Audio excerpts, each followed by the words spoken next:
శిల ప్రభుపాద్ లీలామృతంలోకి. సో ఈరోజు లీలామృతం చర్చలో మనము శిల ప్రభుపాద్ లీలామృతంలో 16వ అధ్యాయం చర్చించుకుంటాము.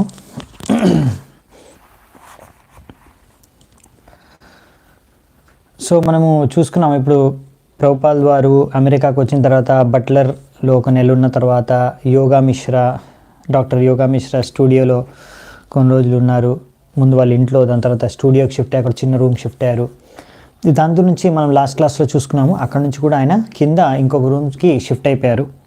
307 ముందు 501 రూమ్లో ఉండే, ఇప్పుడు 307 రూమ్కి వచ్చారు. దీని తర్వాత ఇక్కడ నుంచి ఏం జరిగింది అనే విషయాలు మనము చర్చించుకుందామంట. ముందుగా మంగళాచరణ చేసుకొని. ఓం అజ్ఞానతిమిరాంధస్య జ్ఞానాంజనాశలాకయ చక్షోరున్మిళితం యేన తస్మై శ్రీగురవే నమః. శ్రీచైతన్యమనోభీష్టం స్థాపితం యేన భూతలే స్వయం రూపః కదా మह्यं దదాతి స్వపదాంతికం. వందేహం శ్రీగురూన్ శ్రీయుతాపదకమలం శ్రీగురూన్ వైష్ణవాంశ్చ శ్రీరూపం సాగ్రజాతం సహగణ రఘునాథాన్వితాం తం సజీవం సాద్వైతం సావధూతం పరిజనసహితం కృష్ణచైతన్యదేవం శ్రీరాధా కృష్ణపాదాన్ సహగణ లలితా శ్రీవిశాఖాన్వితాంశ్చ. నమావం విష్ణుపాదాయ కృష్ణప్రేష్టాయ భూతలే శ్రీమతే భక్తివేదాంత స్వామినితి నామినే. నమస్తే సారస్వతే దేవే గౌరవాణి ప్రచారిణే నిర్విశేషః శూన్యవాదీ పాశ్చాత్యదేశతారిణే.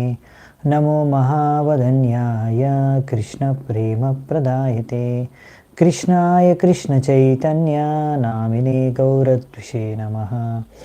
హే కృష్ణ కరుణా సింధు దీనబంధు జగత్పతే గోపేశ గోపికా కాంత రాధాకాంత నమోస్తుతే. తప్త కాంచన గౌరాంగీ రాధే వృందావనేశ్వరి వృషభానుసుతే దేవి ప్రణమామి హరిప్రియే. నీలాచల నివాసాయ నిత్యాయ పరమాత్మనే బలభద్ర సుభద్రాభ్యాం జగన్నాథాయ తే నమః. వాంఛాకల్పతరూప్యశ్చ కృపా సింధుభ్య ఏవ చ పతితానాం పావనేభ్యో వైష్ణవేభ్యో నమో నమః. జయ శ్రీ కృష్ణ చైతన్య ప్రభు నిత్యానంద శ్రీ అద్వైత గదాధర శ్రీవాసాది గౌరభక్తవృంద. హరే కృష్ణ కృష్ణ కృష్ణ హరే హరే హరే రామ రామ రామ హరే హరే. హరే కృష్ణ. ఓకే, సో ఇప్పుడు ప్రభుపాల్ వారు ఆ చిన్న రూమ్కి షిఫ్ట్ అయ్యారు. అదేం పెద్ద బంగ్లా కాదు, చాలా పెద్ద రూమ్ కూడా కాదు, ఒకే ఒక చిన్న రూమ్ అనమాట. చాలా చిన్నది, 8 అడుగులు ఉంటుంది అంతే. అది పొడవు, వెడల్పు ఇంకా తక్కువ అనమాట, నేరో, ఇలా పొడవుగా ఉంటుంది అంతే. పొడవు 8 అడుగులు అంతే. అంటే ఒక మనిషి హైట్ కన్నా కొద్దిగా ఎక్కువ ఉంటుంది అంతే, అర్థం చేసుకోవచ్చు మీరు. సో అంతేకాకుండా ఆ రూమ్లో ఏమాత్రం ఫర్నిచర్ కానీ, ఒక టెలిఫోన్ కానీ, అంతెందుకు ఒక బాత్రూమ్ కూడా లేదు, టాయిలెట్ కూడా లేదు, కిచెన్ కూడా లేదు, మనం కుకింగ్ చేసుకోవడానికి కూడా ఏమీ సదుపాయం లేదనమాట. సో అదొక చిన్న ప్లేస్ అంతే, అదొక ఇల్లు అని కూడా అనుకోలేము దాన్ని. సో అంత చిన్న స్థలంలోకి ప్రభుపాల్ వారు ఎందుకు షిఫ్ట్ అయ్యారు అంటే, ఒకటైతే ప్రభుపాల్ వారు చెప్పారు ఇక్కడ కొంచెం గాలి వెలుతురు బాగుంది అనేసి దానికి షిఫ్ట్ అయ్యాననేసి. ఇంకా మనకు తెలుసు ఆయన ప్రచారం కూడా చేయడానికి అనేసి ఒక స్థలం గురించి అని వెతుకుతున్నారు ప్రభుపాల్ వారు.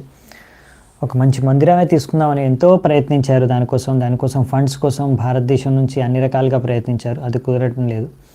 సో ఇప్పుడు ఇదే స్థలం నుంచి అట్లీస్ట్ ఒక స్థలం అయితే ఉంది ప్రచారం చేసుకోవడానికి. సో దానికోసమని 501 రూమ్ వదిలేసి, ఆ డాక్టర్ మిశ్రా స్టూడియోని వదిలేసి ఆయన ఒక సపరేట్ రూమ్ ఉంది, ఆయనకు స్థలం అంటూ ఉంది. ఆయనతో కలవాలనుకున్న వాళ్ళ వ్యక్తులు ఎవరైనా సరే అక్కడ వచ్చి కలవచ్చు. సో ఆ రూమ్కి అద్దె $72. సో ప్రతి నెల సో ఇప్పుడు ఆ డబ్బులు కూడా ప్రభుపాల్ వారు ఇంతకుముందు ఏంటంటే డాక్టర్ మిశ్రాతో పాటు ఉన్నప్పుడు ఆయన ఖర్చులన్నీ భరించేవారు. కానీ ఇప్పుడు ప్రభుపాల్ అన్ని ఖర్చులు ఆయనే చూసుకోవాలి. సో ఇంటి అద్దె ఇంకా మిగతా ఖర్చులు ఆయన. ప్రభుపాల్ వారు బయటికి వెళ్ళి కారం పొడి కొనడానికి వెళ్తే ప్రభుపాల్ వారు అంటారు అది 10 రేట్లు ఎక్కువ ఉంది రేటు భారతదేశం కన్నా. భారతదేశంలో ఉండే రేటుతో పోలిస్తే అదే కారం పొడి ధర అక్కడ 10 రేట్లు ఎక్కువ ఉంది. సో అన్ని రేట్ ఎక్కువ, ఖరీదు ఎక్కువ, సో అందుకనే ఖర్చు ఎక్కువ. సో ఇవన్నిటికీ డబ్బులు ఎక్కడి నుంచి మరి ప్రభుపాలు తెస్తున్నారు అంటే ఆయన దగ్గర ఉన్న శ్రీమద్ భాగవతాన్ని వితరణ చేసి దాని నుంచి వచ్చిన డబ్బుల నుంచే ఆయన ప్రతిరోజు గడుస్తుందన్నమాట.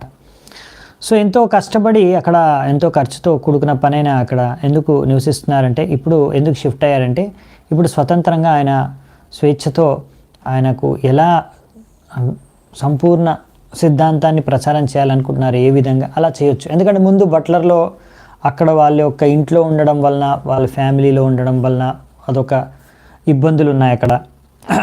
అలాగే డాక్టర్ మిశ్రా దగ్గర ఏంటంటే ఈయనని ఎక్కువగా లెక్చర్ కానీ క్లాస్ కానీ ఇవ్వనివ్వరు, ఈయనను వాళ్ళ స్టూడెంట్స్తో ఎక్కువగా మాట్లాడనివ్వరు. అలా అంటే కొంచెం అక్కడ కూడా ఆయన సిద్ధాంతం స్వేచ్ఛగా చెప్పుకోలేడు. ఎందుకంటే అక్కడ డాక్టర్ మిశ్రా ఆయనది విపరీతమైన సిద్ధాంతమే. సో దానికి విరుద్ధంగా చెప్పడానికి కూడా కొంచెం అక్కడ ప్రతిసారి ఒక రకమైన ఇబ్బంది అనేది ఉంటుంది. సో అవన్నీ కూడా ఇప్పుడు అలాంటి అడ్డంకులు, ఇబ్బందులు ఏమి లేవు ప్రచారం చేసుకోవాలనుకుంటే. అందుకనే ప్రభుపాల్ వారు తన ఒక స్థలం కోసం వెతుకుతున్నారు. ఇప్పటికైతే అది తీసుకొని ఇక్కడే ఉంటున్నారు 307. సో ఇక్కడ ఉన్నప్పుడు ఏమేం జరిగింది అనే విషయాలు ఈరోజు చర్చించుకుంటున్నాము. డాక్టర్ మిశ్రా ఒక స్టూడెంట్ ప్రభుపాల్ వారికి ఒక reel to reel tape recorder బహుమతిగా ఇచ్చారనమాట. సో ప్రభుపాల్ వారు కొన్ని భజనలు ఇంకా గీతోపనిషత్కి ఇంట్రొడక్షన్ కూడా దాంట్లో రికార్డ్ చేశారు. సో ఇప్పుడు ప్రభుపాల్ వారికి ఒక స్థలం ఉంది ప్రచారం చేసుకోవడానికి. సో ప్రభుపాల్ వారు మొదలు పెట్టారనమాట. సో బయట డోర్ పైన పేరు ఉంది ఇప్పుడు ఏసీ భక్తివేదాంత స్వామి అని. ఎవరైనా సరే అక్కడ డోర్ మీద పేరు చూసుకొని తెలుసుకోవచ్చు ఇక్కడ ఉంటారనేసి. సో అలాగే ఆయన కలవచ్చు, మాట్లాడవచ్చు, ఆయన ద్వారా ప్రవచనాలు వినొచ్చు, ఆయన దగ్గర నుంచి వచ్చి నేర్చుకోవచ్చు ఏ విషయం కావాలన్నా. సో ప్రభుపాల్ వారు ఇప్పుడు తన ప్రచారం ఎలా మొదలుపెట్టారు మొదట అంటే, అక్కడ స్థలం నుంచి ఆయన ఆ రూమ్ నుంచే వారానికి 3 రోజులు సోమవారం, బుధవారం, శుక్రవారం సాయంత్రం భగవద్గీత, భాగవతం వీటిపైన ప్రవచనాలు స్టార్ట్ చేశారు. అక్కడ ఎవరు వస్తే వారికే మరి చెప్తున్నారు, మరి ప్రవచనాలు క్లాసెస్ తీసుకుంటున్నారు. మరి ఎవరు వస్తున్నారు ముందుగా అంటే, ఇప్పుడు డాక్టర్ మిశ్రా దగ్గర ఉన్నప్పుడు ఇంకా అక్కడ ఉన్నప్పుడు అమెరికాలో ఏ పరిచయస్తులు అయితే ఉన్నారో ముఖ్యంగా వారే ఇప్పుడు వస్తున్నారనమాట ప్రభుపాల్ వారి దగ్గరికి. సో అలా ప్రభుపాల్ వారిది మార్చి మాసం 1966 ప్రభుపాల్ వారు ప్రచారం స్టార్ట్ చేశారు. కొంతమంది వ్యక్తులు అలా వస్తున్నారు, వింటున్నారు క్లాసెస్. ప్రభుపాల్ వారు అదే ఆనందంతో సుమతి మొరార్జీకి మళ్ళీ ఒక లేఖ రాస్తారు. ఏమని అంటే, మీరు మీ యొక్క లేఖలో రాశారు, స్వామీజీ మీరు అక్కడ మీ యొక్క హెల్త్ బాగా అయిన తర్వాత ఇంకా చెప్పాలి అంటే మీరు మీ యొక్క మిషన్ దేనికోసమైతే అక్కడికి వెళ్ళారో అది పూర్తి చేసుకున్న తర్వాత మళ్ళీ తిరిగి రావాలి ఇండియాకి అని అన్నారు. సో ఇది నాకు తెలిసి మా బాలకృష్ణే మీ యొక్క నోటి నుంచి ఈ మాటలను పలికించడాన్ని నేను అనుకుంటున్నాను. ఎందుకంటే ఆ విధంగా ఇక్కడ నేను ప్రయత్నిస్తున్నాను. నా హెల్త్ ఇప్పుడు బాగా అయిపోయింది, నేను ప్రచారం చేయడానికి కూడా స్టార్ట్ చేశాను. ఇక్కడ అమెరికా వాళ్ళు క్లాసులు కూడా నా వింటున్నారు భగవద్గీత, భాగవతం పైన. వాళ్ళకు నేను ప్రచారం కూడా చేస్తున్నాను. సో ఇక్కడ ఇది అమెరికా వాళ్ళకి మొట్టమొదటిసారి అనమాట అనుభవం, ఇటువంటి భక్తి యోగం సంకీర్తనం గురించి తెలుసుకుంటున్నారు. ఎందుకంటే ఇంతకుముందు ఎంతోమంది యోగిలు, బాబాలు, స్వామిలు భారతదేశం నుంచి వచ్చిన వాళ్ళందరూ కూడా ఎక్కువగా అష్టాంగ యోగా అంటే ఆసనం, ప్రాణాయామాలు, ఈ ఎక్సర్సైజుల గురించి నేర్పించారు. కానీ భక్తి యోగం, సంకీర్తనం, భక్తి గురించి నేర్పించలేదు. అది ఇప్పుడు మొట్టమొదటిసారిగా అమెరికా వాళ్ళు రుచి చూస్తున్నారు. సో అందుకనే ప్రచారం బాగా జరుగుతుంది అనేసి ఎంతో ఆనందంతో ఆ లేఖను రాస్తారు సుమతి మొరార్జీకి. సో ఇప్పుడు అక్కడ ప్రభుపాల్ వారు అలా ఒక లెక్చర్లో అసలు ఎలా లెక్చర్ ఇస్తున్నారు, ఎలాంటి వాళ్ళు వస్తున్నారు, వాళ్ళు ఎలా అర్థం చేసుకుంటున్నారు, వాళ్ళ ప్రచారకి ఎలా చేస్తున్నారు, ప్రభుపాల్ వారితో ఎలా మాట్లాడుతున్నారు, ఏమని చెప్తున్నారు అనే దానికి ఒక ఉదాహరణగా ఒక లెక్చర్ తీసుకుంటున్నారు సత్స్వరూప్ దాస్ గోస్వామి మహారాజ్ వర్ణించడానికి. ఇది శ్రీమద్ భగవద్గీత 2వ అధ్యాయం 7వ శ్లోకం నుంచి ఈ లెక్చరు ప్రారంభమవుతుంది. అంటే ఇవ్వడం, మాట్లాడడం, చర్చ. సో మీకు కావాలంటే కూడా ఇది మనకి వాణిపీడియాలో వేదాబేస్లో దొరుకుతుంది. లెక్చర్ కావాలంటే మీరు తర్వాత చూసుకోవచ్చు. ఇది మార్చిలో మీరు చూసుకుంటే 1966లో ఈ లెక్చర్ ఉంటుంది. సో ఈ శ్లోకం వచ్చేసి మీకు తెలుసు అనుకుంటా. కార్పణ్య దోషోపహత్ స్వభావ పృచ్ఛామి త్వాం ధర్మ సమ్మూఢచేత యశ్రేయస్యాన్నిశ్చితం బ్రూహి తన్మే శిష్యస్త్యహం షాదిమాం త్వాం ప్రపన్నం. సో ఇక్కడ అర్జునుడు ధర్మం విషయంలో సంపూర్ణంగా ఏమీ అర్థం కాని పరిస్థితి, ఏది అధర్మమో ఏది ధర్మమో తెలియక ఉన్న ఆ పరిస్థితిలో ఆయన భగవంతుడు కృష్ణుని గురువుగా స్వీకరించి ఆయనకు శిష్యుడిగా మారి ఆయన తనను తాను కృష్ణుడికి సమర్పించుకుంటాడు. సో ఈ శ్లోకం అది. సో ఇక్కడ అది ప్రభుపాల్ ద్వారా దాని గురించి వర్ణిస్తున్నారు. సో ఇలా అర్జునుడు కృష్ణుణ్ణి తన గురువుగా స్వీకరించారు. సో ఇలా గురువుని స్వీకరించడం అనేది తప్పనిసరి ప్రతి ఒక్కరి జీవితంలో అని చెప్తున్నారు ఇక్కడ ప్రభుపాల్ వారు. సో ఆ ప్రవచనంలో సో వీరికి అర్థం కావాలి అసలు గురువు అంటే వీళ్ళకి ఏం తెలియదు సరిగ్గా.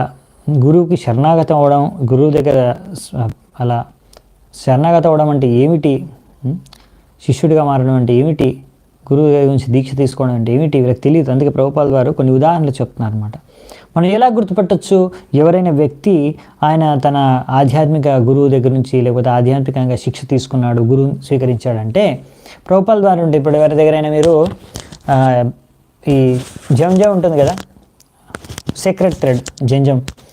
సో అది ఎవరైనా ఇలా వేసుకొని ఉన్నారు అంటే వాళ్ళకి ఒక ఆధ్యాత్మిక దీక్ష గురువు నుంచి లభించిందని బ్రాహ్మణులని తెలుసుకోవచ్చు అన్నమాట.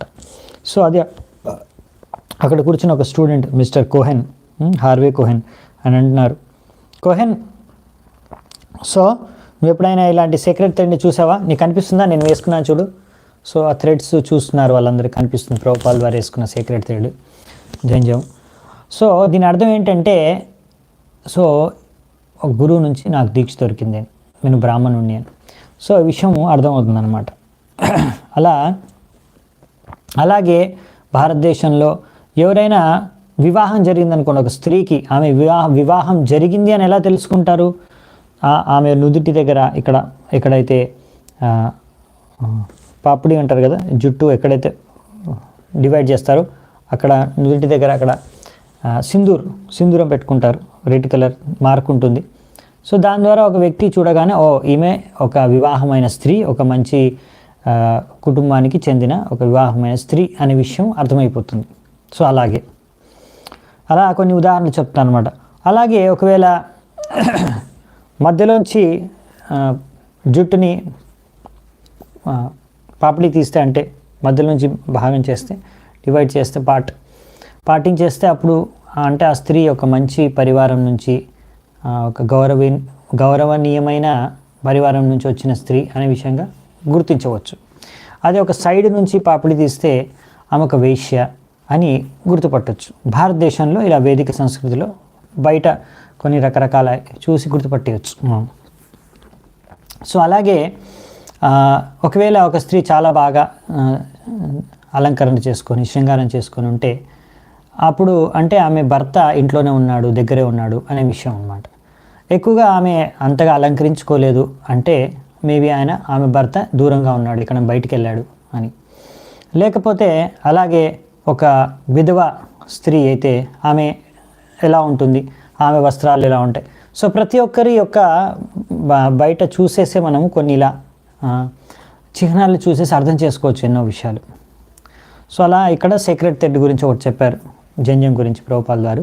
సో అలాగే ఇక్కడ ఇప్పుడు అర్జునుడు ఈ పాయింట్కి వస్తున్నారు అనమాట. అలాగే ఇక్కడ అర్జునుడు కృష్ణుణ్ణి గురువుగా స్వీకరించారు. ఎందుకు?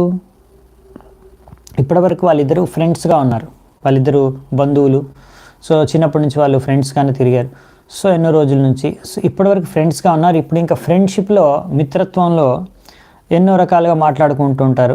అవి సీరియస్గా ఎవరు తీసుకోరు. సపోజ్ ఒక మిత్రుడు మీకు చెప్పారనుకోండి, నువ్వు ఇది చెయ్యి అనేసి, మీ ఇష్టం, నువ్వు చేస్తావు లేకపోతే లేదు, ఇష్టం అనమాట. అది కంపల్సరీ నువ్వు చేయాలి అని చేయవు.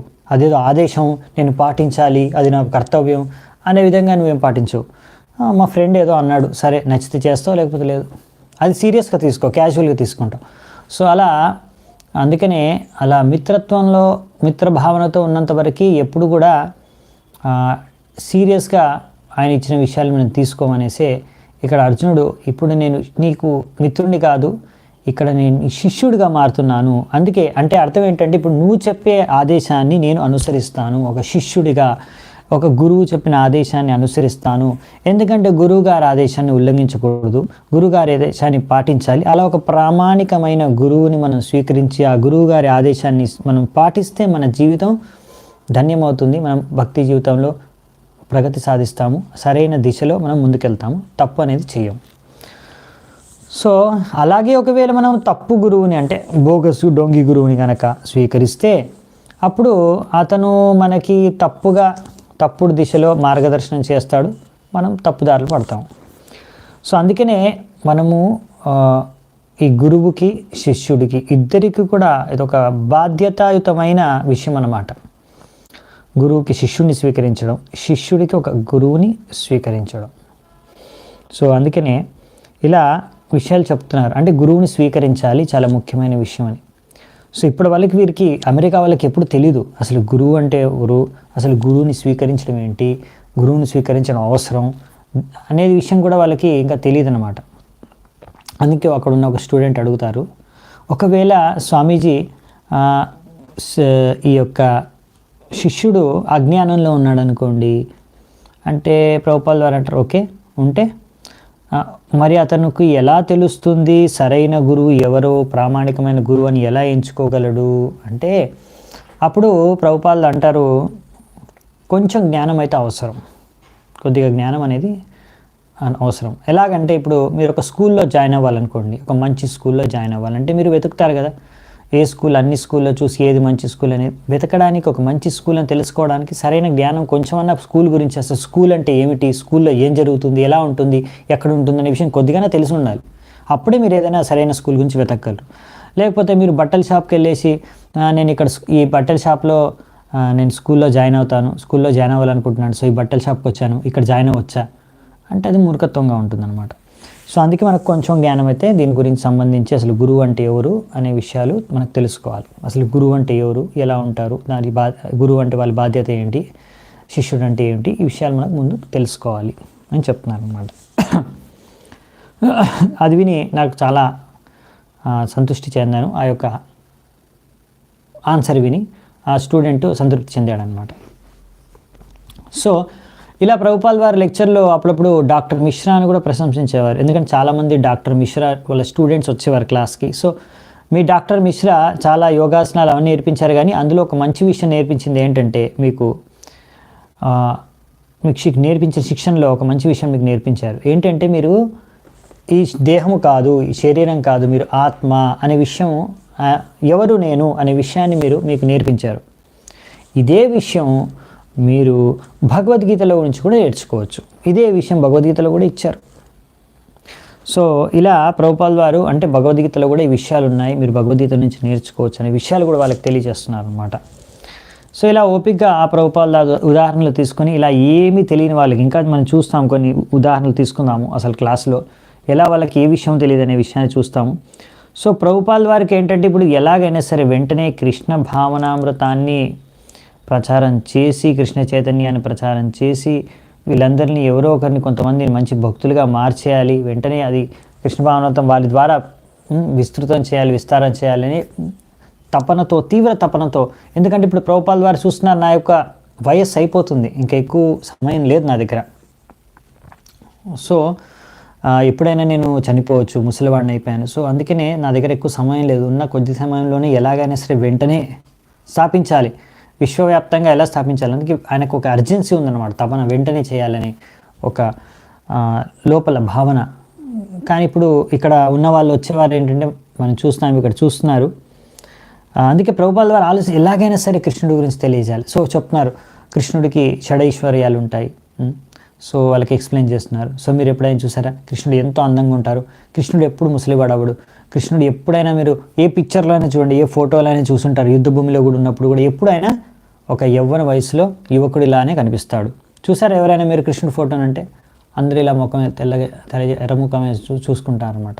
అసలు అంటే వాళ్ళకేం తెలీదు ఎవరి గురించి చెప్తున్నారు ఈయన, మేము ఎప్పుడు కృష్ణుడి ఫోటో చూడలేదని చెప్తున్నారు, మాకు కృష్ణుడు ఎవరు తెలియదని చెప్తున్నారు. అదే భారతదేశంలో అయితే ప్రతి ఒక్కరికి కృష్ణుడు తెలుసు, అందరూ కృష్ణుని ఆరాధిస్తారు. భారతదేశంలో ఉన్నారు ఎంతోమంది, లక్షలాది మంది కృష్ణుని ఆరాధిస్తున్నారు. సో భారతదేశంలో అందరికీ కృష్ణుడు తెలుసు, ఇక్కడ ఎవరికి తెలియదు. ఎటువంటి వారికి ఇప్పుడు కృష్ణుడు అంటే కూడా ఎవరో తెలియదు, ఆయన ఇప్పుడు ఫోటో కూడా చూడలేదు. అటువంటి వారికి ఇప్పుడు ప్రభుపాల్ వారు ప్రచారం చేసి కృష్ణ భక్తులుగా మారుస్తున్నారు. సో ఇది చాలా కఠినమైన విషయం ప్రభుపాల్ వారు చేస్తున్నారు. సో ప్రభుపాల్ వారు అలా అంటూ ఇంకో సందర్భం అలా మనము కృష్ణుడి గురించి తెలుసుకోవాలి. మనము తీర్థ స్థలాలకు వెళ్ళినప్పుడు, దాన్ని ఇంగ్లీష్లో సేక్రెడ్ ప్లేసెస్ అని ప్రభుపాల్ వారు అంటున్నారు. అలా సేక్రెడ్ ప్లేసెస్కి వెళ్ళినప్పుడు అక్కడ ఉన్న భక్తుల నుంచి మనము సేక్రెడ్ ప్లేసెస్కి వెళ్ళినప్పుడు, తీర్థస్థలాలకు వెళ్ళినప్పుడు అక్కడ మనం భక్తుల నుంచి భగవంతుడి గురించి, ఆ తీర్థస్థలాల గురించి, మహిమల గురించి, లీలల గురించి తెలుసుకోవాలి. అంతేకాని అక్కడ వెళ్ళేసి అక్కడ నదిలో స్నానం చేసేసి తినేసి పడుకొని తిరిగేసి చూసేసి వచ్చేయడం కాదు. అలాగైతే మీకు ఇంకా స ఏవ గోకరహ అంటే ఒక గాడిద ఆవుకి పెద్ద తేడా ఏం లేదు. ఎందుకంటే ఆవు గాడిద కూడా తీర్థస్థలానికి వెళ్ళొచ్చు, అక్కడ స్నానం చేయొచ్చు, తినొచ్చు, పడుకోవచ్చు, తిరగొచ్చు, తర్వాత తిరిగి రావచ్చు. కానీ మరి వారికి ఒక మనిషికి భేదం ఏంటంటే, ఒక మనిషి అక్కడ వెళ్ళినప్పుడు భగవంతుడి గురించి, భగవంతుడి లీలల గురించి, తీర్థస్థలం యొక్క మహిమ గురించి అక్కడ భక్తుల నుంచి విని తెలుసుకోవాలి అని చెప్తున్నారు ప్రభుపాల్ వారు. సో ఆ విధంగా మీరు తెలుసుకోవచ్చు. భారతదేశంలో ఇలా ఎన్నో తీర్థస్థలాలు ఉన్నాయి, అక్కడికి వెళ్ళాలి ఈ విధంగా, ఈ ఉద్దేశంతో అని చెప్తుంటారు. అక్కడ ఒక ఆమె అన్నది, ఆమెకి సీక్రెట్ ప్లేసెస్ అంటే ఆమెకు అర్థం కాలేదు. సీక్రెట్ ప్లేసెస్ అన్నట్టు వినపడింది. సీక్రెట్ ప్లేసెస్ ఏంటి స్వామీజీ అంటే, సీక్రెట్ కాదు సేక్రెడ్ అని చెప్తారు ప్రభుపాల్ వారు. ఓకే అప్పుడు ఆమెకు అర్థమై, సేక్రెడ్ ప్లేసెస్, అవునవును, హోలీ ప్లేసెస్, అక్కడ చాలా మ్యాగ్నెటిజం ఉంటుంది అని ఆమె చెప్తుందనమాట. ప్రభుపాల్ వారు విని దాన్ని, మ్యాగ్నెటిజం అంటే అయస్కాంతం అంటే ఆకర్షణ శక్తి, ఎలా అయస్కాంతం ఆకట్టుకుంటుందో ఇనుము వస్తువుల్ని. సో ప్రభుపాల్ వారు అంటే అవునవును, అక్కడ చాలా అయస్కాంతం శక్తి ఉంది, ఆకర్షణ శక్తి. అందుకనే నా హృదయం కూడా ఎల్లప్పుడూ పరితపిస్తూ ఉంటుంది, తిరిగి మళ్ళీ ఆ బృందావనంనే వెళ్ళాలి అని, అక్కడే ఉండాలి అని. నేను ఇంత దూరం ఉన్న అమెరికా వచ్చినా కానీ ఇప్పుడు కూడా ఎల్లప్పుడూ నా హృదయం ఆ బృందావనంలోనే ఉంటుంది, బృందావనం గురించి ఆలోచిస్తుంది, అక్కడ మళ్ళీ ఎప్పుడు తిరిగి వెళ్తుందా అని ఆలోచిస్తుంది. సో నేను ఇక్కడ అంత ఆనందంగా ఏం లేదు, నా హృదయం అమెరికాలో రావాలని, ఇక్కడ ఉండాలని నాకేం పెద్ద ఆసక్తి లేదు, నాకు ఆనందం ఏం లేదు అంటే, అప్పుడు అక్కడ ఉన్న వాళ్ళు ఆమె అంటుంది, అవును ప్రభుపాల్, మేము చూస్తున్నాం మీరు బృందావనంలో ఇంకా ఆనందంగా ఉండేవారు, ఇక్కడ మీది ఫారెన్ ల్యాండ్ కదా, ఇక్కడ ఎవరు తెలియదు ప్రభుపాల్ వారు. కానీ ప్రభుపాల్ వారు అంటారు, నేనైనా ఎందుకు వచ్చాను ఇక్కడికి, నేను ఈ స్థలానికి ఎందుకు వచ్చాను, అమెరికాలో ఎందుకు వచ్చాను అంటే, నా గురువుగారు ఇచ్చిన ఆదేశం ప్రకారం. మా గురువుగారు నాకు ఆదేశం ఇచ్చారు, నువ్వు పాశ్చాత్య దేశానికి వెళ్ళి అక్కడ ఆంగ్ల భాషలో ఏదైతే నువ్వు నా దగ్గర నుంచి నేర్చుకున్నావో ఇవన్నీ ఆధ్యాత్మిక విషయాల్ని, కృష్ణుడి గురించి అక్కడికి వెళ్ళి వారికి ప్రచారం చేయి. అది ఆయన అలా నీకు చేస్తే అది నీకు బాగు చేస్తుంది, అందరికీ మేలు చేస్తుంది అని చెప్పారు. సో ఆయన ఆదేశం, అది నా కర్తవ్యం, నా బాధ్యత, ఈ బాధ్యత బద్దుండి నేను. సో ఈ కర్తవ్యం నెరవేర్చడానికి కోసమనే నేను అమెరికాకు వచ్చాను. భారతదేశం బృందావనాన్ని వదిలేసి ఈ వయస్సులో 70 సంవత్సరాల వయస్సులో ఇక్కడికి వచ్చాను. ఎందుకంటే అక్కడ నేను ఉండాలనుకుంటే నాకు అక్కడ బృందావనంలో మంచి స్థలం ఉంది, నేను సాధన, భజన, కీర్తన చేసుకుంటూ నేను హాయిగా అక్కడ ఉండేసి నా భక్తిలో నేను ప్రగతి సాధించి భగవద్ధామానికి వెళ్ళిపోగలను. కానీ ఇది చాలా ముఖ్యమైన సందేశం, మీ అందరికీ ఈ భగవంతుడు కృష్ణుడి గురించి, కృష్ణ భావనామృతం గురించి తెలియచేయడానికే నేను అమెరికా నుంచి, అంటే భారతదేశం బృందావనం నుంచి అమెరికాకు వచ్చాను అని చెప్తున్నారనమాట వాళ్ళకి ప్రభుపాల్ వారు. సో అలా అక్కడ వచ్చే వాళ్ళలో 2-3 గురించి మనం చూద్దామంట. వాళ్ళు ఏం మాట్లాడారు, వాళ్ళకి ఏం చెప్పారు ప్రభుపాల్, దాని తర్వాత ఏం జరిగిందనే విషయం కూడా మనం కొద్దిగా ఉంది, ఇంకా అది చూద్దాము. సో అక్కడ వచ్చే వాళ్ళలో ఒకరు రాబర్ట్ నెల్సన్. ఆ అబ్బాయిని ప్రభుపాల్ వారు మిస్టర్ రాబర్ట్ అని పిలిచేవారు. సో ఆయన 20 ఏళ్ళ వయస్సు ఒక కుర్రాడు అనమాట. అక్కడే దగ్గరలో ఉన్న కాలేజీలో చదువుకున్నాడు. ఇంకా ఇప్పుడు అక్కడ ఒక వ్యాపారం చేద్దాము మ్యూజిక్ రికార్డింగ్ కంపెనీలో అని ప్రయత్నించాడు, కానీ కొంచెం అంత సక్సెస్ అంతగా ఏమీ సాధించలేదు. సో ప్రస్తుతానికి ఏమాత్రం ఉద్యోగం లేదు, అలా తిరుగుతున్నాడు. సో ఆయనకేంటంటే కొంచెం అబ్బాయి అంత పెద్ద తెలివిమంతుడు, సంపన్నుడు, అంత లోకజ్ఞానం ఉన్నవాడేం కాదు. కొంచెం ఒంటరిగానే తిరిగే మనిషి, ఇంకా పెద్దగా లోకజ్ఞానం ఏం లేదు. చాలా సింపుల్ మనిషి, ఇన్నోసెంట్ అనమాట, అమాయకుడు. సో ఎటువంటి చెడు అలవాట్లు, అక్కడ ఉన్న వాళ్ళందరికీ ఎన్నో రకాల చెడు అలవాట్లు ఉన్నా ఇతనికి ఏమి అటువంటి చెడు అలవాట్లు కూడా లేవు. ఈ మిస్టర్ రాబర్ట్ అనే అతనికి భగవంతుడి పట్ల అభిరుచి, ఆసక్తి అనమాట, తెలుసుకోవాలని. అందుకే అక్కడక్కడ ఆశ్రమాలు, సొసైటీలు అక్కడెక్కడ తిరుగుతూ ఉండేవాడు. అలాగే డాక్టర్ మిశ్రా తిరుగుతూ డాక్టర్ మిశ్రా స్టూడియోకి వచ్చారు. అక్కడ కూడా డాక్టర్ మిశ్రా క్లాసు విన్నారు, ఆయన యోగాసనాలు విన్నారు, చూశారు. దాని తర్వాత అప్పుడు ఆయన అంటారు, నేను అక్కడ అలా వచ్చినప్పుడు అక్కడే ఈ శిల ప్రభుపాల్ వారిని, స్వామీజీని కూడా నేను దర్శించుకున్నాను. ఆయన అక్కడే ఉన్నారు. అప్పుడు డాక్టర్ మిశ్రా ఆయన గంట సేపు లెక్చర్ ఇచ్చిన తర్వాత, ఇప్పుడు స్వామీజీ మనందరూ కీర్తన చేస్తారు అని పిలిచారు. అప్పుడు స్వామీజీ కీర్తన చేశారు. ఆ కీర్తన తర్వాత నేను వెళ్ళి స్వామీజీని అడిగాను, ఇలా నాకు చాలా ఆసక్తి ఉంది భగవంతుడి గురించి, భగవంతుడి గురించి తెలుసుకోవాలని, ఆధ్యాత్మిక విషయాలు తెలుసుకోవాలని. సో అప్పుడు ఆయన అన్నారు, నాకు ఇలా అమెరికాలో యువత ఇలా కృష్ణ భావనామృతాన్ని తీసుకోవడం అనేది నాకు ఎంతో ఆనందాన్ని ఇస్తుంది, చాలా ప్రోత్సాహాన్ని ఇస్తుంది అన్నారు. సో వెంటనే నేను అన్నాను, నాకు ఇలా కోరిక ఉంది, మీకు ఎలా సహాయం చేయాలనేసి అని అంటే ప్రభుపాల్ వారు అన్నారు, సరే నువ్వు రేపు 10ంటికి నా రూమ్కి రా, కింద 307 అక్కడ మనం చర్చించుకుందాం. సో నెక్స్ట్ అలాగే రాబర్ట్ చెప్తారన్నమాట, నేను నెక్స్ట్ రోజు ప్రభుపాల్ వారి రూమ్కి వెళ్ళాను. అది చాలా చిన్న రూము, పెద్దగా ఏం లేదు, చాలా చిన్న రూము, 8 అడుగులు ఉంటుంది అంతే. అక్కడ ఏం ఫర్నిచర్ లేదు, ఏం లేదు. కింద బ్లాంకెట్ వేసుకుని ఆ బ్లాంకెట్ మీదే కూర్చున్నారు ప్రభుపాల్ వారు. ఆడొక ట్రంక్ పెట్టి ఉంది, ఆ ట్రంక్ పెట్టే ఇంకా ఆయన డెస్క్ పని చేసుకోవడానికి అనుకోండి. ఒక టేప్ రికార్డర్ ఉంది, అక్కడ కూర్చున్నారు ప్రభుపాల్ వారు. పెద్ద లగేజ్ ఏం లేదు. నేను అక్కడే వెళ్ళి కింద కూర్చున్నాను, ఆయన కింద కూర్చున్నారు. సో ఇంకా ప్రభుపాల్ వారితో నేను మాట్లాడడం స్టార్ట్ చేశాను. ప్రభుపాల్ వారు కూడా నాకు కృష్ణుడి గురించి అవి విషయాలు చెప్పడం, తర్వాత భాగవతం గురించి చెప్పడం, తర్వాత ఆయన భాగవతాన్ని నాకు ఇచ్చేశారు, అమ్మారు, అంటే నేను కొనుక్కున్నాను, చూపించారు. $16.5 ఒక భాగవతం సెట్ ఇచ్చారు, నేను కొనుక్కున్నాను. దాని తర్వాత ఇలా మాట్లాడుతూ కొంచెం అలసిపోయాము. సో ప్రభుపాల్ వారు అన్నారు, నేను కొంచెం అలసిపోయాను, కొంచెం రెస్ట్ తీసుకుందామనేసి, పడుకుందామనేసి వెంటనే అక్కడ ప్లేస్ ఇంకా వేరే ఏం లేదు, కూర్చున్న చోటే అక్కడే పడుకుని పోయారు ప్రభుపాల్ వారు. దాని తర్వాత నేను కూడా అక్కడే, నేను అలసిపోయానని నేను అక్కడే కొంచెం పడుకున్నాను. 1.5 గంటల తర్వాత మళ్ళీ లేచాము.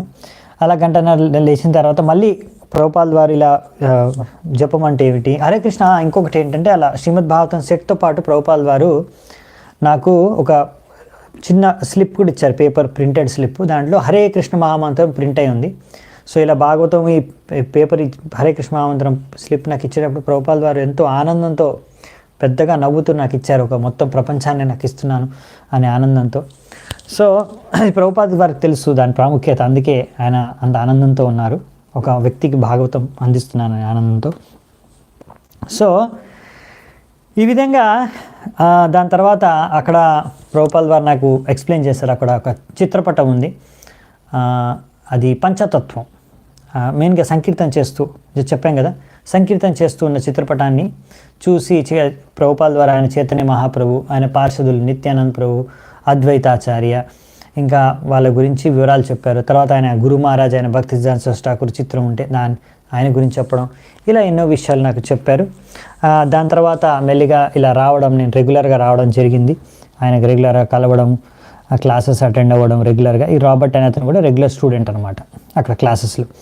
ఆయనకి చాలా కోరిక, ప్రభుపాల్ వారికి ఏదైనా సహాయం చేయాలి ఎలాగైనా నేను, ఎందుకంటే ఆయన ఇలా ఈ కృష్ణ భావనామృతాన్ని స్థాపించడం కోసం చాలా ప్రయత్నాలు చేస్తున్నారు అని ఆయన ప్రభుపాల్ వారికి ఒక ప్రపోజల్ ఇచ్చారనమాట. స్వామీజీ, నాకు మ్యూజిక్ రికార్డింగ్ కంపెనీలో చాలా కొంచెం అనుభవం ఉంది. సో నేను చూసింది ఏంటంటే, ప్రతి ఒక్కరూ ఈ గానాల్ని, సాంగ్స్ని పాడేసి వాళ్ళ ఆల్బమ్లు తీస్తున్నారు, ఆల్బము సేల్ అవుతుంది, వాళ్ళకి డబ్బులు బాగా వస్తున్నాయి, చాలా ఈజీ ఇది, ఇందులో లాస్ ఏం లేదు మనకి. సో మీరు కూడా భజనలు కీర్తనలు కొన్ని పాడారు కదా, అది మనం రికార్డింగ్ కంపెనీకి వెళ్ళి అక్కడ ఆల్బమ్ రిలీజ్ చేస్తే దాని ద్వారా మనకి చాలా లాభం వస్తుంది. ఎనివే ప్రభుత్వాల వారికి పెద్దగా ఏమీ ఒక బిజినెస్ చేయాలి ఆల్బమ్ రికార్డింగ్ కంపెనీతో అని పెద్ద ఆసక్తి ఏం లేదు. కానీ ఈ అబ్బాయి కొత్త అబ్బాయి కుర్రాడు వచ్చేసి అడుగుతున్నాడు మనకు ఇలా ఉత్సాహంగా ఎందుకు వద్దనడం, ఏదైనా జరిగితే మంచిదే అనేసి ప్రయత్నిస్తే పోయేదేం లేదన్నట్టుగా ఆయనతో పాటే ప్రభుపాల్ వారు కూడా సరే చూద్దామనేసి ఒక ఇద్దరు కలిసి ఒక రికార్డింగ్ కంపెనీకి వెళ్ళారు. అక్కడ రికార్డింగ్ కంపెనీకి వెళ్ళేసి ఇలా ప్రభుపాల్ వారి రికార్డింగ్ ఆయనకి ఇచ్చారు, ఇది ఆల్బమ్గా మీరు రిలీజ్ చేయగలరా అని. సో అతను వినేసి ఇది కుదరదు, నాకేం అభిరుచి లేదు, నేనేం రిలీజ్ చేయను, నాకు ఇంట్రెస్ట్ లేదని ఇచ్చేసాడు, రిటర్న్ చేస్తాడు. కొంచెం నిరుత్సాహానికి గురయ్యారు రాబర్ట్. ప్రభుపాల్ వారు ఏమంతగా పెద్దగా ఆయనకు అనిపించలేదు, ఎందుకంటే ఆయన ఏం పెద్దగా ఆశించలేదు అవన్నీ కూడా, ఎందుకంటే ఆయన బిజినెస్ చేసుకోవడం కోసం రాలేదు అక్కడ. ఆయన సరే ఆయన ముఖ్య ఉద్దేశం ఒక మంచి సెంటర్ స్థాపిస్తామని, ఎందుకంటే చాలా చిన్న రూమ్ చెప్పాం కదా ప్రభుపాల్ వారు ఉండేది. సో ఒక మంచి సెంటర్ కోసం చూస్తున్నారు ప్రభుపాల్ వారు. సరే ఈ రాబర్ట్ చెప్పారు. సో రాబర్ట్ వెతుకుతున్నాడు, ఒక మంచి ప్లేస్ దొరికిందనమాట, చాలా మంచి స్థలం, పెద్ద ఫ్లోరు. అది చూసి తర్వాత అక్కడ ఓనర్ని అడిగితే అతను చాలా పెద్ద ధర చెప్పాడు, అంటే అద్దెకే, కానీ నెల అద్దె వాళ్ళు ఎంత బేరం ఆడినా ఓ 5,000 10,000 అని చెప్పాడు ఆయన. సో 5,000 10,000 రూపాయలు అద్దె మన దగ్గర లేవు, ఎలా మరి ఇది ఎక్కడి నుంచి పే చేస్తారు, ఇన్ని డబ్బులు ఆయన దగ్గర లేవు, ఎక్కడి నుంచి ఇస్తాడు ఆయన అని రాబర్ట్ యొక్క సందేహం. ప్రభుపాల్ వారికి ఏంటంటే కృష్ణుడు తలుచుకుంటే ఏదైనా ఎక్కడి నుంచైనా పంపిస్తాడు, ప్రయత్నం అయితే చేయాలని ఆయన ప్రయత్నిస్తున్నాడు. రాబర్ట్కి అర్థం కావట్లేదు. తర్వాత అది తీసుకోలేదు, ఎందుకంటే బేరమాడిన తర్వాత అది 5,000 లేవు మన దగ్గర అనేసి వదిలేశారు. మళ్ళీ ఇంకొక దగ్గర వెతుకుతూ హోటల్కి వెళ్ళి అక్కడ ఒక సూట్ చూశారనమాట, సూట్ రూమ్. అది కూడా చూసి ప్రభుపాల్ వారు ఇది బాగుంది, దీన్ని కూడా మనం మన సెంటర్గా మార్చుకోవచ్చు, మన న్యూ సెంటర్గా, మందిరంగా లేకపోతే చిన్నగా. ఇదెంతో అద్దె కనుక్కోమంటే అది కూడా చాలా ఖరీదు, అంటే అద్దె బాగా ఎక్కువ ఉందన్నమాట. అందుకని అది కూడా మళ్ళీ ఐడియా విఫలమైపోయిందనమాట. సో ఇలా ప్రయత్నాలు జరుగుతూ ఉన్నాయన్నమాట. సో ఆయన అంటారు రాబర్ట్, నా దగ్గర పెద్దగా డబ్బులు లేవు, నేనేం పెద్దగా సంపాదించట్లేదు, నేను నిరుద్యోగిని. సో నాకేవో చిన్న నిరుద్యోగి చెక్స్ అంట, అన్ఎంప్లాయ్మెంట్ చెక్స్ అని దొరికేవేమో, కొంచెం డబ్బులు వచ్చేవేమో ఆయనకి, పాకెట్ మనీ లాగా అనుకోండి. సో నా దగ్గర ఉన్న కొంత డబ్బుతో నేను ప్రభుపాల్ వారికి ఒకసారి ఒక ఆరెంజ్ కలరు టీషర్ట్ తీసుకొచ్చాను. ఇంకా ప్రభుపాల్ వారు వంట చేసుకోవడం కొన్ని పాట్స్, ప్యాను, అలాగే చిత్రపటానికి ఫ్రేము నేను తీసుకొచ్చాను కొని. ఇలా చిన్న సహాయం చేసేవాడిని ప్రభుపాల్ వారికి, స్వామీజీకి. ఒకసారి నాకు చాలా కోరిక ఉండే ప్రభుపాల్ వారు ఎలా స్వామీజీ చపాతీలు చేస్తారో తెలుసుకుందామని. సో నేను అడిగాను, స్వామీజీ నేను చపాతీలు మీరు ఎలా చేస్తారో నాకు నేర్పియండి అని. సో అప్పుడు స్వామీజీ అన్నారు, $100 ప్లీజ్ అంటే జోక్ చేస్తూ. నేను వెంటనే బయటికి వెళ్ళేసి ట్రై చేశాను $100 తీసుకురావడానికి, నాకు కుదరలేదు. ఆయన కానీ స్వామీజీ నాకు నేర్పించేశారు చపాతీలు ఎలా చేయాలో. కానీ నాకు చెప్పారు మాటిమాటికి రెగ్యులర్గా చేతులు కడుక్కోమని, కుడి చేత్తోనే తినాలి అని పదే చెప్పారు. సో ఇది రాబర్ట్ తన షేర్ చేసుకుంటాను అనమాట, తన యొక్క ఎక్స్పీరియన్సెస్ని. సో మనము చూసుకున్నాం కదా, ఇది కొంతమంది రెగ్యులర్ స్టూడెంట్స్, ఈ హార్వే కోహెన్, ఈ రాబర్టు. సో ఇప్పుడు ఇంకా ఇద్దరు ముగ్గురు గురించి చూస్తాం అన్నమాట, కొత్తగా ఇప్పుడు పరిచయం అవుతారు. ఈ స్వామీజీ అంటే ప్రభుపాల్ వారు ఉన్న అపార్ట్మెంటు దగ్గరలోనే కింద ఒక రోడ్డుకి సైడ్న కొంచెం లోవర్ అంటే అండర్ గ్రౌండ్లో, అంటే మరీ అండర్ గ్రౌండ్ అని కాదు, మీరు చూసే ఉంటారు కొన్ని రోడ్డుకి పక్కనే కొంచెం సెల్లార్లో ఉంటుంది చిన్న రెస్టారెంట్స్. అలా ఒక రెస్టారెంట్ అక్కడ ఉండేది, దాని పేరు పారాడాక్స్ రెస్టారెంట్. ఆ పారాడాక్స్ రెస్టారెంట్ అని ఒకటి ఉండేది. దాని ఒక ప్రత్యేకత ఏంటంటే ఈ రెస్టారెంట్ అన్ని రెస్టారెంట్ కన్నా భిన్నం అనమాట. దీని ప్రత్యేకత ఏంటంటే అక్కడ వాళ్ళది ఒక సిద్ధాంతం, ఇది జార్జెస్ ఓషోవా అనే ఏదో సిద్ధాంతాన్ని వాళ్ళు పాటిస్తారు. మ్యాక్రోబయాటిక్ డైట్ అంటే వాళ్ళు ఒక రకమైన తినే విధానం అనమాట. ఇంకా ముఖ్యమైనది ఏంటంటే ఆ యొక్క రెస్టారెంట్లో టీ ఫ్రీ అనమాట. ఎంత టీ తాగాలనుకున్నా దినమంతా ఎవరైనా సరే వచ్చి తాగొచ్చు, టీ ఫ్రీ. ఇంకా అలా మెయిన్గా అక్కడ వచ్చే వాళ్ళు ఎవరు అంటే ఆధ్యాత్మిక విషయాలు, ముఖ్యంగా ఈ తూర్పు దిశలో ఉన్న దేశాలు అంటే భారతదేశం, ఇటువంటి దేశాల్లో ఈస్ట్ కంట్రీస్, మనం ఎలాగైతే అమెరికాని పాశ్చాత్య దేశాలు అంటారో అలాగే మన భారతదేశాన్ని తూర్పు దేశం అంటారు అనుకోండి, ఈస్టర్న్ కంట్రీస్. సో ఈస్ట్ ఇక్కడున్న సిద్ధాంతం తెలుసుకోవాలని, ఆధ్యాత్మిక విషయాలు తెలుసుకోవాలని, ఇటువంటి సిద్ధాంతాలపైన అభిరుచి కలిగిన వారు అందరూ కూడా ఆ పారాడాక్స్ రెస్టారెంట్లో ఇలాంటి సిద్ధాంతాల గురించి చర్చించుకోవడం కోసం అని వస్తారు. దినమంతా కూడా చర్చించుకుంటారు కొంతమంది కూర్చొని అక్కడ. సో ఇలాంటి వారే అక్కడ వచ్చేదనమాట చాలామంది.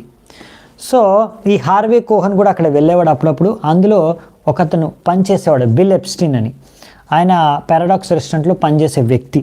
సో వీరిద్దరికీ మంచి మిత్రత్వం అన్నమాట, ఫ్రెండ్షిప్. సో ఈ హార్వే కోహన్ బిల్ ఎప్స్టీన్ చెప్పాడనమాట. ఈ బిల్ ఎప్స్టీన్ అన్నాడు, నాకు పెద్దగా నేను బుద్ధిజం పైన నాకు ఇంట్రెస్ట్ ఉండేది, బుద్ధిజం పైన. సో నాకు ఈ దీనిపైన పెద్దగా ఇంట్రెస్ట్ లేదు, కానీ ఈ హార్వే నాకు మళ్ళీ మాటి మాటికి స్వామీజీ గురించి చెప్పడం, అది ఆయన వచ్చారు, ఆయన ఒకసారి నువ్వు కలవాలి, ఒకసారి ఆయన నా క్లాస్ నువ్వు వినాలి అని నన్ను బాగా ప్రేరేపించడంతో నేను సరే అనేసి వెళ్ళాము. ఒకసారి నన్ను తీసుకొని వెళ్ళాడు ఆయనతో పాటు. నేను అంటే హార్వే కోహన్తో పాటు నేను స్వామీజీ ఉన్న అపార్ట్మెంట్కి అటెండ్ అవ్వడానికి వెళ్ళాం ప్రోగ్రామ్ క్లాసు. సో అలా ఆయన ప్రభుపాల్ వారు మాట్లాడిన తర్వాత నన్ను ఈ హార్వే కోహన్ ప్రభుపాల్ వారికి పరిచయం చేశారు. స్వామీజీ మీరు సూర్యుడైతే మేమిద్దరం మీకు చంద్రుడు లాంటి వాళ్ళం అని. సో బేసికలీ అలా పరిచయం చేశారు. నాకు అర్థం కాలేదు ఎందుకు అలా పరిచయం చేశారు, కానీ ఎనీవే ఇక్కడ మనకు మెయిన్ ఏంటంటే ఈ బిల్ ఎప్స్టీన్, ఈయన ఏంటంటే ఈయన ప్రత్యేకత ఏంటంటే ఈయన చాలా డాషింగ్ అండ్ డైరింగ్ అనమాట. అంటే బాగా హంగామా చేసే మనిషి అనమాట. ఊరికే కూర్చునేవాడు కాదు, ఏదైనా తెలిసిందంటే ఇంకా అందరికీ ప్రచారం చేస్తూ ఉంటాడు. సో అటువంటి వ్యక్తి అనమాట. ఇంకా కొంచెం స్టైలిష్గా బాగా కొంచెం అవుట్ స్పోకెన్ అనమాట. సో బిల్ ఆయనకు నచ్చిందనమాట ఈ స్వామీజీని కలవడం, కలయిక, ప్రభుపాల్ వారు చెప్పడం. సో అంటే ప్రభుపాల్ వారు ఎవరైనా ఒకసారి కలిశారంటే తప్పకుండా ఇంప్రెస్ అవుతారనమాట ప్రభుపాల్ వారితో, ప్రభుపాల్ వారి దగ్గర విన్నారంటే. సో బిల్ ఆయన ఇంకా తిరిగి రెస్టారెంట్ వచ్చిన తర్వాత ఆయనకు బాగా నచ్చిందనమాట. సరే ప్రభుపాల్ వారి కోసం ఏదైనా తీసుకువెళ్దాము తినడానికి అనేసి ఆయనకి రెస్టారెంట్ కనుక రిచార్డ్ ఆయన మేనేజర్ని అడిగితే సరే తీసుకెళ్ళి నీకేం కావాలంటది అంటే బ్రౌన్ రైస్ ఇంకేవో కొన్ని పదార్థాలు వెళ్ళి ప్రభుపాల్ వారి రూమ్కి వెళ్ళారనమాట. ప్రభుపాల్ వారు డోర్ పెట్టుకొని ఉన్నారు. సో ఆయన ప్రభుపాల్ వారి డోర్ నాక్ చేసి ప్రభుపాల్ వారు కమిన్ లోపలికి రా అని చెప్తే లోపలికి వెళ్ళారు, కూర్చున్నారు. సో ప్రభుపాల్ వారు ఆయనతో మాట్లాడారు, ఎలా ఉన్నావు ఏంటి అని మాట్లాడిన తర్వాత కృష్ణుడి గురించి కొంచెం మాట్లాడి, నువ్వు జపం చేస్తావా చాంటింగ్ అని అడిగారు. ఆయనకు తెలియదంటే ఎలా చాంటింగ్ చేయాలి ఏంటో చెప్పడం, చాంటింగ్ చేయమని చెప్పడం. ఇంకా ఆయనకి ప్రభుపాల్ వారు మనం ఇలా కలిసినప్పుడల్లా ఆదాన ప్రదానం చేసుకోవాలని ఒక యాపిల్ ముక్కను కూడా ఇచ్చారనమాట. సో అలా దాని తర్వాత నేను కూడా అలా తీసుకొని వెళ్ళాను కదా ప్రభుపాద్కి. మళ్ళీ నేను ప్రభుపాల్ వారు చెప్పాను, నేను నెక్స్ట్ టైం వచ్చినప్పుడు ఏదైనా మీకోసం తీసుకొని వస్తాను ఇలా పదార్థాలు అనేసి నేను తిరిగి వచ్చేసాను. నాకు ఆయన చెప్పిన విషయాలన్నీ కూడా బాగా నచ్చాయి.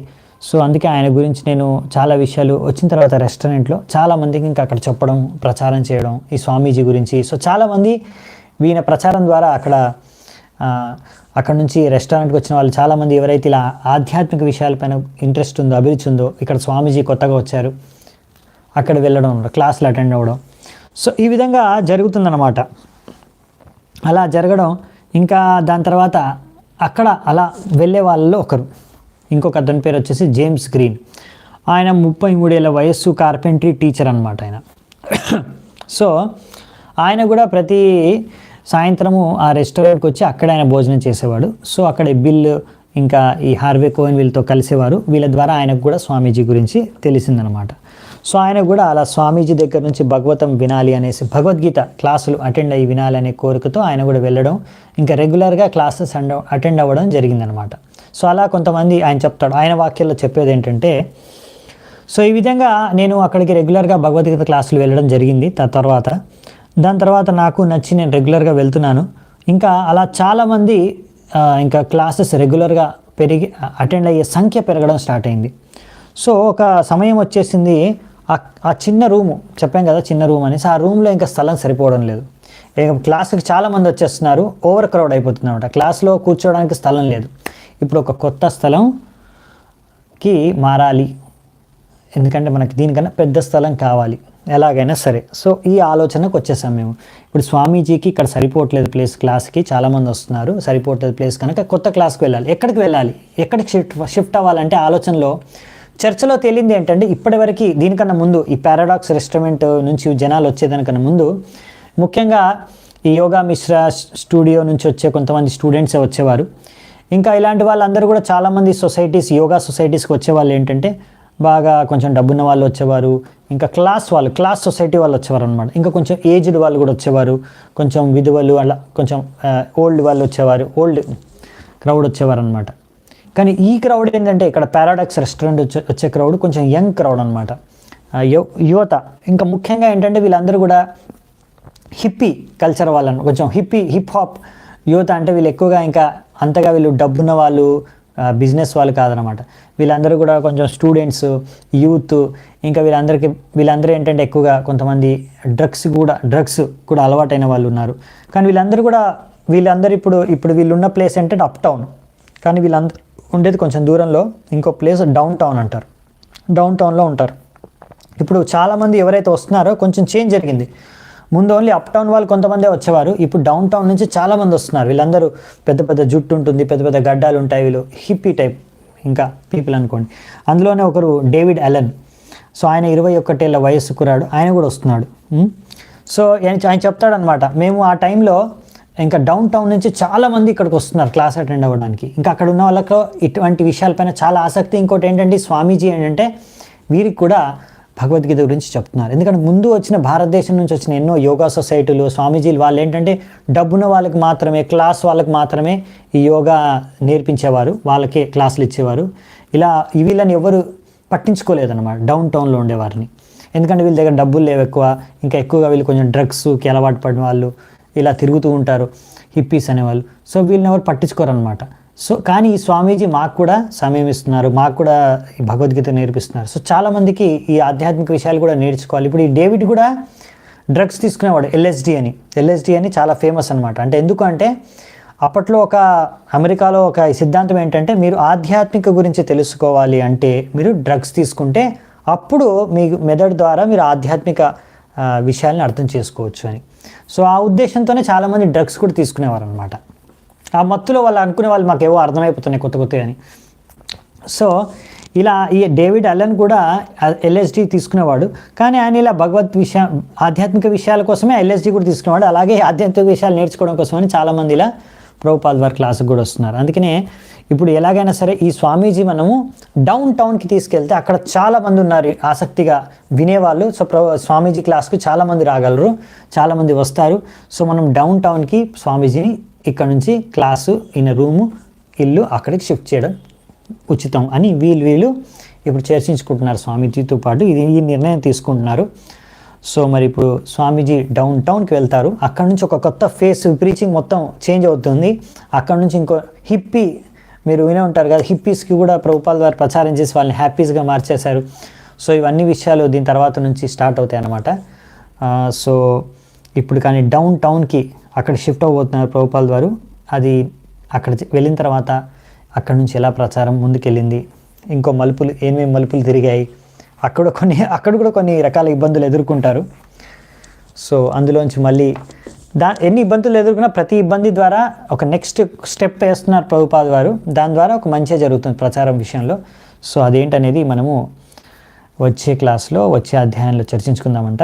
సో ఇక్కడ దీంతోనే ముగిస్తున్నాను నేను ఈరోజు చర్చ. శిల ప్రభుపాద్ లీలామృతంకి జై, శిల ప్రభుపాద్కి జై, అనంతకోటి వైష్ణవ వృందకి జై, నితాయ్ గౌర్ సీతనాథ్ ప్రేమానందే, హరి హరి బోల్.